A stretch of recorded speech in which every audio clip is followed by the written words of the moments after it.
el profesor nos dijo, ¿cuántas ayacuchanas hay acá? Habían, bueno, habían 2 o 3 y levanté la mano y me dijo, ¿puedes cantar? ¿No? Digo, sí, puedo cantar, pero ¿dónde?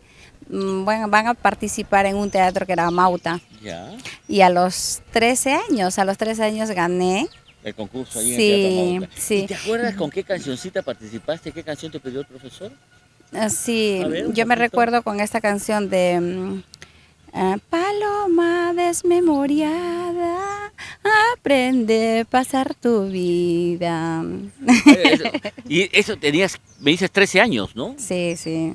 Y también lo que más le gusta a la gente cuando yo canté 2 temas, Ujú. Palomita cuculí, aprende a pasar tu vida. Es muy bonita esa canción, es triste, no quiero llorar.